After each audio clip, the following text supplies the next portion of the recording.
আসসালামু আলাইকুম। আপনারা সবাই কেমন আছেন? আশা করি ভালো আছেন। আমি আল্লাহর রহমতে আলহামদুলিল্লাহ ভালো আছি। তো আমি আজকে চিংড়ি মাছের মালাইকারি নিয়ে এসেছি রেসিপি। তো আমার ভিডিওটা দেশ ও দেশের বাইরে থেকে যারা দেখতেছেন তাদেরকে অসংখ্য ধন্যবাদ। আর ভিডিওটা দেখার আগে অবশ্যই একটা ছোট্ট করে লাইক দিয়ে শুরু করবেন। তো চলে যাই, আমি চিংড়ি মাছের মালাইকারির রান্নাটা শুরু করে দিই। আমি আবারও চলে আসলাম আপনাদের মাঝে চিংড়ি মাছের মালাইকারি নিয়ে। তো যাই হোক, আমি এখানে 9 পিস মাছ নিয়েছি। তো আমি মাথাটা ভালোভাবে পরিষ্কার করে গার চামড়াটা ফেলে দিচ্ছি, উপরের খোসাটা। তো যাই হোক, এগুলো সব আমি এভাবে সুন্দরভাবে পরিষ্কার করে নিয়েছি। কাটাটাও আমি দেখালাম না। তো আমি এখানে কাঠবাদাম আর কাজু বাদাম নিয়েছি কিছুটা, আমি এগুলো পেস্ট করে নিব। তো আমি দিয়ে দিচ্ছি। আর এখানে আমি টক দই নিছি, এই টক দইটা দিয়ে একবারে ব্লেন্ড করে নিব। তো আমার ব্লেন্ড করা হয়ে গেছে। তো আমি এখানে নারকেলের দুধ নিয়েছি, আমি এটা ব্লেন্ড করে দুধটা বের করে নিয়েছি। তো রান্নাটা এখন শুরু করি ইনশাল্লাহ। তো আমি এখানে চিংড়ি মাছটা একটু ভেজে নিব হালকা। তো এখানে স্বাদ মতো লবণ দিয়ে দিচ্ছি, পরিমাণ মতো হলুদ গুঁড়া অ্যাড করে দিচ্ছি, শুকনা মরিচ অ্যাড করে দিলাম কিছুটা। তো আমি হাতের সাহায্যে ভালোভাবে মেখে নিব। মেখে নিয়ে আমি হালকা ভেজে নিব, তারপরে রান্নাটা শুরু করে দিব। তো আমার মাখানোটা হয়ে গেছে, আমি রান্না এখন তুলে দিব। তো আমি এখানে কড়াই তুলে দিছি। আমি এখন সয়াবিন তেল অ্যাড করে দিচ্ছি। আপনারা যদি চান তো সরিষার তেল দিয়েও রান্না করতে পারেন। তো মাছগুলো আমি এক এক করে দিয়ে হালকা করে ভেজে নিব।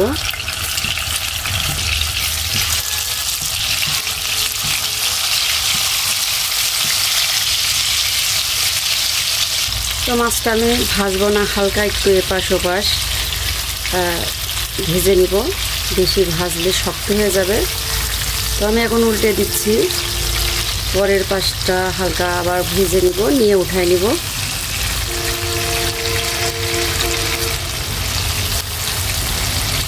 তো আমার হালকা ভেজে নেওয়া হয়ে গেছে, আমি উঠাই নিব মাছগুলো।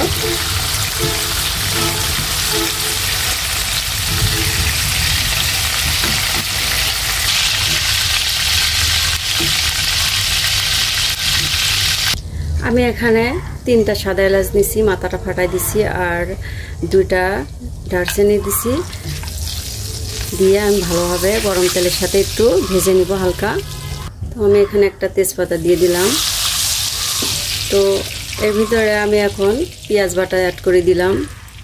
পেঁয়াজ বাটাটা দিয়ে আমি ভালোভাবে মিশিয়ে তেলের সাথে ফ্রাই করে নিব, যাতে গন্ধটা চলে যায়। আমি এখানে 1 চা চামচ আদা রসুন বাটা অ্যাড করে দিলাম, 1/2 চা চামচ জিরা বাটা দিচ্ছি। সবগুলো উপকরণ এখন ভালোভাবে আমি তেলের সাথে ভালো করে ফ্রাই করে নিব, যাতে গন্ধটা না থাকে। আমি এখানে পেঁয়াজের ব্রেস্টটা অ্যাড করে দিলাম, আর কিছুটা রেখে দিয়েছি চিংড়ি মাছের মালাইকারির উপরে দিব রান্নার শেষে। তো যাই হোক, আমি ভালোভাবে এটা কষে নিব। আমি এখানে স্বাদ মতো লবণ অ্যাড করে দিলাম। লবণটা দিয়ে ভালোভাবে আমি আবারও মিশাই নিলাম। হলুদের গুঁড়ো অ্যাড করে দিলাম, শুকনো মরিচের গুঁড়ো দিচ্ছি 1 চামচ। সবগুলো উপকরণ আমি এখন ভালোভাবে ভেজে নিব। আমি এখানে টক দই, কাজু বাদাম আর কাঠবাদাম পেস্ট করে নিয়েছিলাম, সেটা এখন দিয়ে দিচ্ছি। তো আমি ভালোভাবে কষে নেব।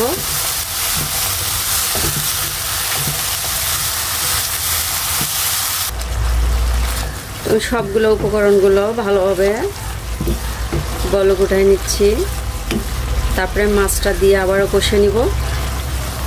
তো দেখেন, ভালোভাবে কষাতে কষাতে তেলটা ভেসে উঠেছে। তো আমি এখন মাছগুলা দিয়ে দিব, দিয়ে ভালোভাবে একটু কষে নিব। তো এই পর্যায়ে আমি মাছটা দিয়ে দিচ্ছি। মাছগুলা দিয়ে ভালোভাবে আমি আলতো হাতে নেড়ে দিব।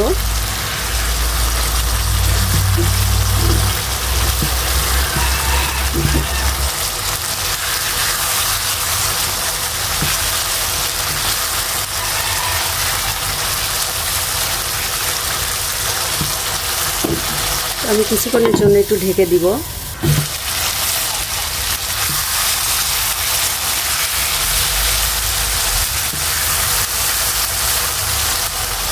তো আমি ভালোভাবে কষে নিচ্ছি মাছগুলো।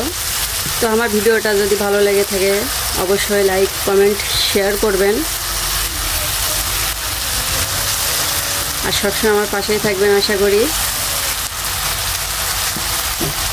তো আমার ভালোভাবে মাছটা কষে নেওয়া হয়েছে। আমি এখন নারকেলের দুধগুলা দিয়ে দিচ্ছি।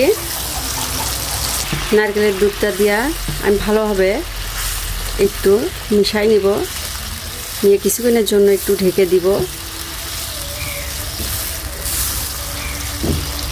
আমি 2টা কাঁচামরিচ দিয়ে দিচ্ছি, মানে 2 ভাগ করে। তো আমি কিছুক্ষণের জন্য ঢেকে রাখবো।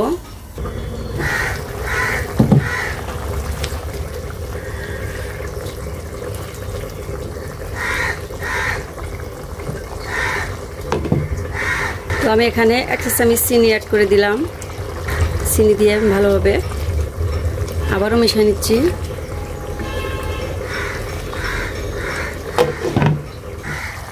তো আমি নামানোর আগ দিয়ে 1 চা চামচ ঘি অ্যাড করে দিচ্ছি। ঘি দিয়ে আমি ভালোভাবে একটু মিশিয়ে নিচ্ছি। আমি এখানে 1/2 চা চামচ গরম মশলা অ্যাড করে দিলাম, দিয়ে আমি ভালোভাবে মিশিয়ে নিব।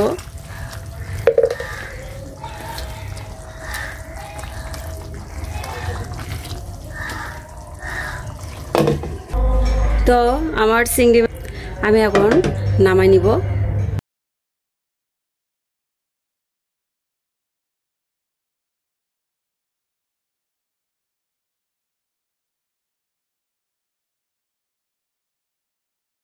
তো দেখেন আমার ট্রাই করবেন।